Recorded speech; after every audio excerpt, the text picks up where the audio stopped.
Hello and welcome to the in-depth series of Drishti IAS. My name is Pooja. Do you know how much innovation is important to grow economically, politically, socially, environmentally? If not, do stay engaged because we are going to present you with Global Innovation Index of 2022. So, moving ahead, let's talk about Global Innovation Index 2022 from the perspective of these many areas. Your homework will also be included here only, so be careful that you listen throughout. Let's first of all talk about what is Global Innovation Index.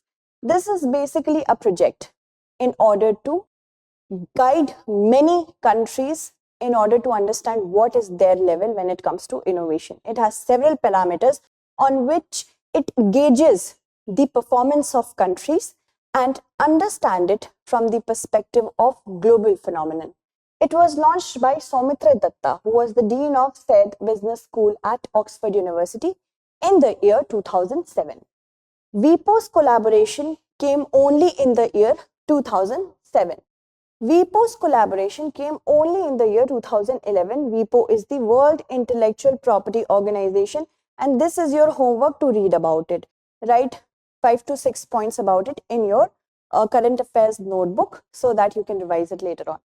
It began co-publishing the Global Innovation Index in 2012. That means the GII project in collaboration with WIPO started in the year 2012. Okay. In 2013, Cornell University also joined as a co-publisher. Just know about the history of it in brief. And it continued to be co-authored or co-published by Cornell University, INSEAD and WIPO until 2020. Remember now, since 2021, this index has been published by WIPO in collaboration with Portulans Institute along with other academicians. So this could be a prelims bit. Parameters, as I told you, there are many parameters on which the performance is gauged. Institution, what is the level of institutionalization? Human capital and research. Human capital means what is the potential of the humans, and that is through education and knowledge base. Infrastructure, both physical and intangible. Market sophistication, how much connected the market is.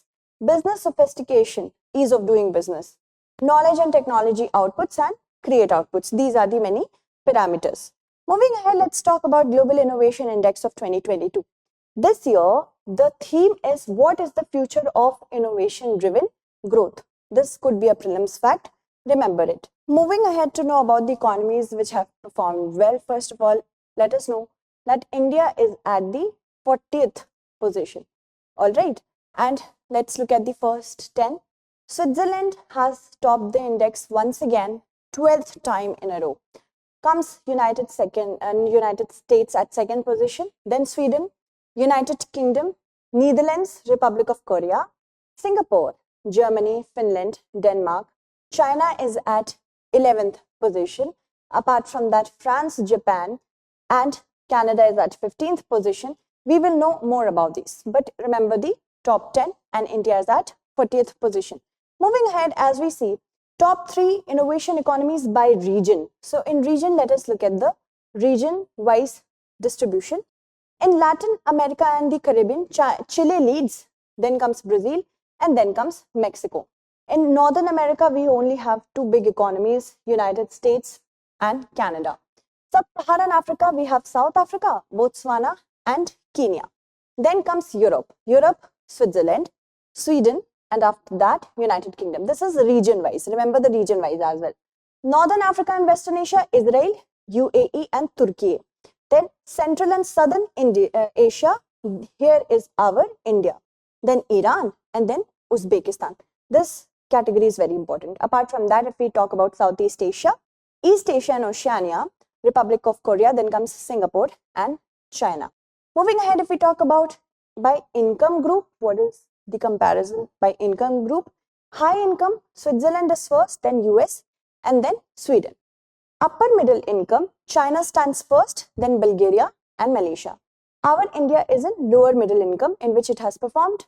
So India, then Vietnam, and then Iran, and then lower income, Rwanda, Madagascar, and Ethiopia. So again, category wise, remember them. It could be a tricky question.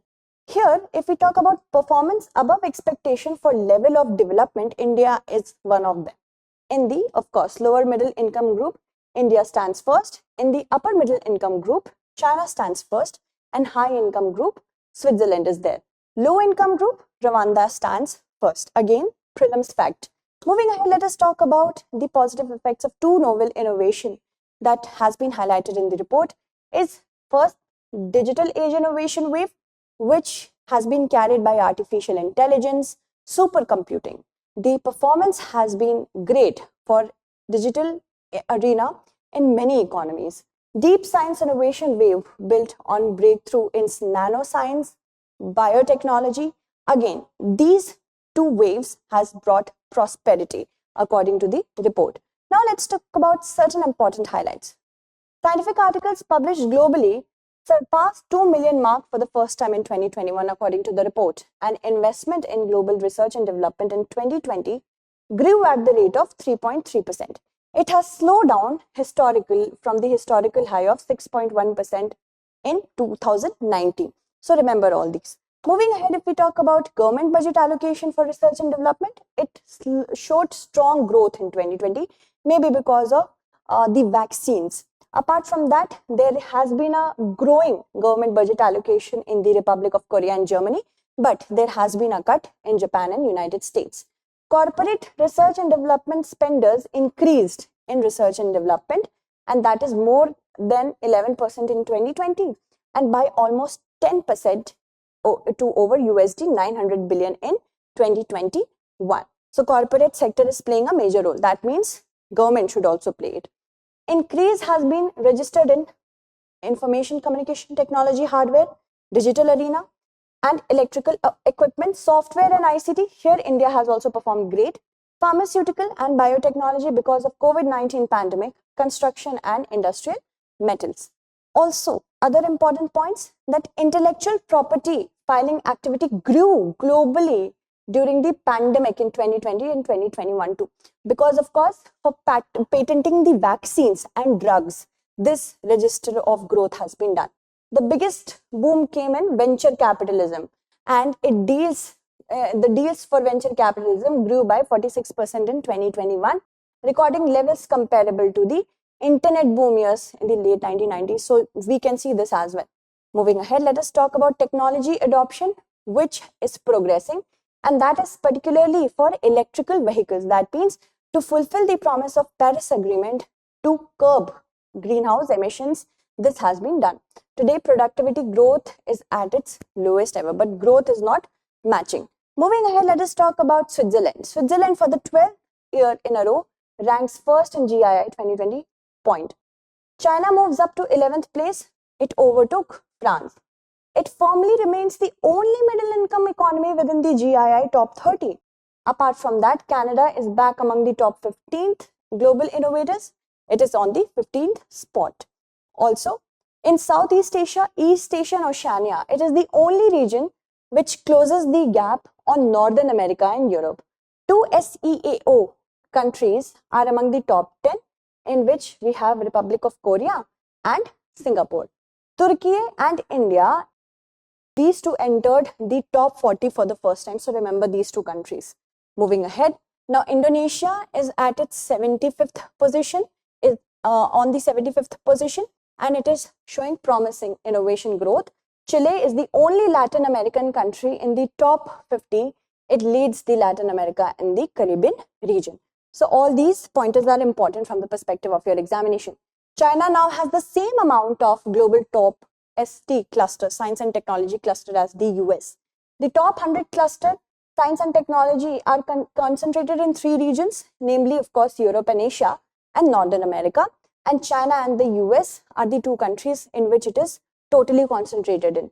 Bengaluru, Delhi and Mumbai and also Chennai are the only clusters from middle income economies beyond China. Remember these 3 cities. Ankara and Istanbul and Mumbai, they have increased their ranking considerably.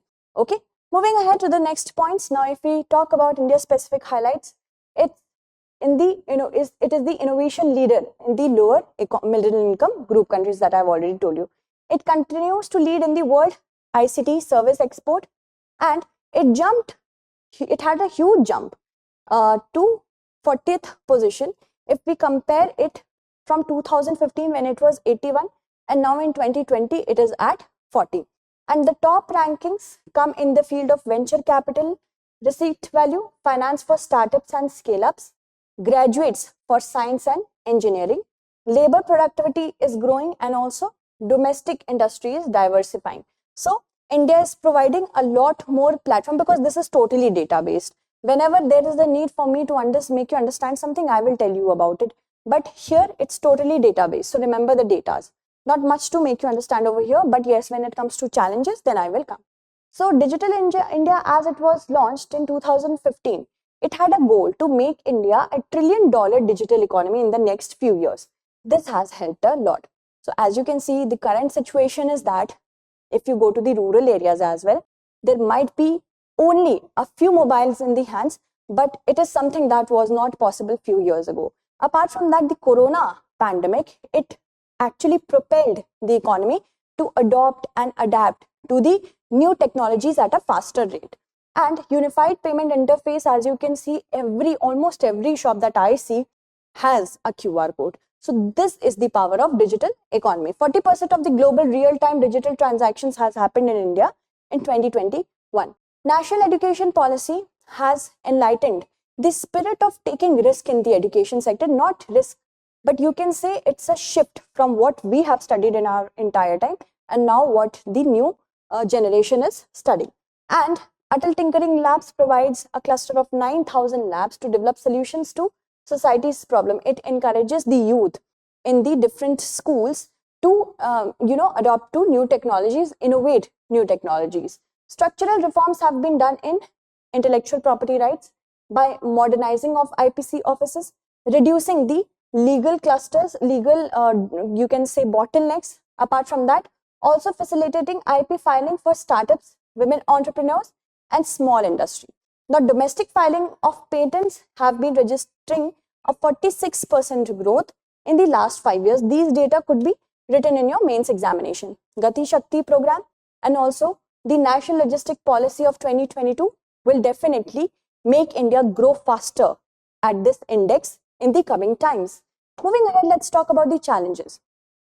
In the recent times, it has been seen that industry and the academia, they are drifting apart. So there is no particular portal on which interaction could take place between the stakeholders to be more innovative in nature. First challenge is that education system needs more improvement, because if we talk about private classes, private schools is fine. I'm talking about government schools in which majority of the population of India goes. So there also we need well-trained teachers, we need well-built infrastructure as well. And a stagnant innovative culture that has been registered in India, this also needs to change. Now moving ahead to the next set, that is way forward. Foreign direct investment, they need to inflow more robustly, not only in the ICT services sector, but also in the manufacturing sector. Private sector involvement is a must. So collaboration with different countries in technology transfer can also take place. A global pool of funds can also be made out the funding for different countries so that technology transfer and new innovation can take place. Risks have to be taken not only at the school or college level, but at the industry level as well. If we are producing more graduates from engineering and science technology, we need to ensure that jobs should also match their supply. All stakeholders should be on board. A portal should be created for that, and demographic dividend should also be tapped, because India is a young country. India is a very you can say technology savvy country, so that should also be tapped. Moving ahead, let us talk about the question. With respect to Global Innovation Index 2022, consider the following statements. India has ranked 40th in the index and Switzerland has ranked first for the 10th time in a row. We have to select the correct answer. That's it for today. Tomorrow we shall meet again. Thank you so much for watching.